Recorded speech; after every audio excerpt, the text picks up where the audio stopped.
কিৰণো ঠিকনা বিচাৰি তোমাৰ পদূলি পালো।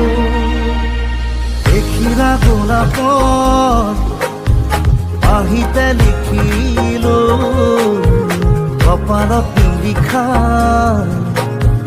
কাহিনী ৰচিলো।